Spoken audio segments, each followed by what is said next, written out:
Okay, so there's this massive battle brewing right now between Washington, D.C. and the world of fintech. Seriously. It's like a three-way chess match with billions of dollars on the line, and we're going to break down every single move for you. This quote just nails the chaotic energy of this moment. You've got three major players making their moves on a board that's changing by the second. A crypto giant fighting for its life, a gutsy startup making a super risky play, and a quiet titan moving in the shadows. So, how do we even get here? Well, the whole game got turned upside down the second Washington decided it wanted to rewrite the rules for a really core piece of the crypto economy. At the very heart of this whole fight is this one concept, stablecoin yield.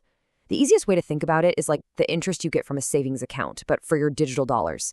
And for a lot of companies in this space, this isn't just some nice little feature. It is the absolute lifeblood of their business. And this is the bill that flipped the board. It's called the Clarity Act. And, in the name of protecting consumers, the current draft proposes a flat-out ban on this kind of passive yield. It's basically threatening to turn off a major revenue faucet for the entire industry. And get this, all of this is happening on a crazy tight deadline. We're talking a pressure cooker timeline. Lawmakers are trying to ram this through for a final passage by May. And if they miss that window, well, we probably won't see another real shot at this kind of legislation until 2027. The clock is definitely ticking.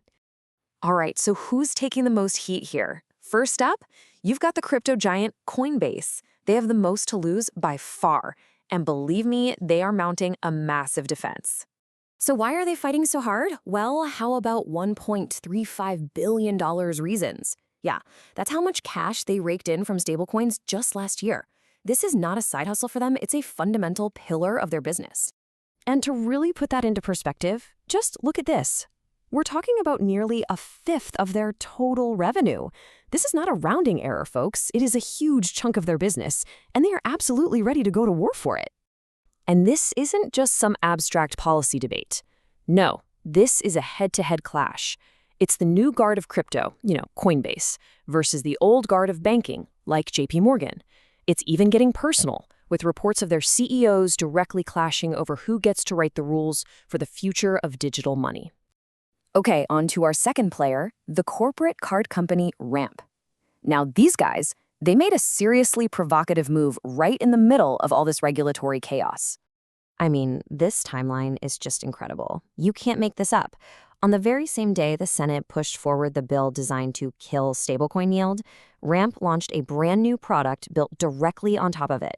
I mean, is that just oblivious timing, or is that a brilliantly intentional move? My money is definitely on the latter. And what they built is a really big deal. It's not just about earning yield, it's about solving a huge headache for corporate finance teams. It brings traditional money, we call that fiat, and crypto into one single unified system. This makes spending way smarter, especially if you're paying people all over the world. So, did corporate America even notice? Oh yeah, absolutely. 26,000 views on their launch post in under 2 hours. That tells you there is real pent-up demand for what Ramp is building. They literally launched the thing Congress is trying to regulate, and the market is already paying very close attention. And finally, our third player. So while Coinbase and Ramp are out there publicly duking it out over stablecoins, the fintech giant Plaid is playing a completely different game. They're moving with this quiet confidence, like a company that knows it's already won. See, Plaid is coming from a place of immense strength. Their revenues have blown past $500 million. They're connected to over 12,000 financial institutions. They can afford to just sit back and play the long game. This quote from their CFO just says everything. When she was asked about going public, she said Plaid has earned the right to pick our time. Now, that's not arrogance. That is the sound of pure, unadulterated market leverage. They don't react to pressure. They set their own pace. And here is their power move. Plaid quietly shifted from just being a data company to a full-cycle payments company. This is a game changer. By controlling the rails that money actually moves on, they're making themselves essential, no matter who wins the stablecoin war.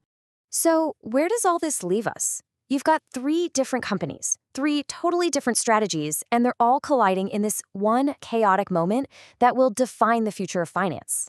So to recap, you've got Coinbase on defense, desperately trying to protect over $1 billion in revenue. You've got Ramp on total offense, launching the very product that's under attack. And then you have Plaid, just using its leverage to play the long game, building its empire while the other two fight it out. This isn't just about one bill or three companies. The actual rulebook for digital money is being written in real time, right now. The only question is, who's going to get to hold the pen? The next move could decide it all.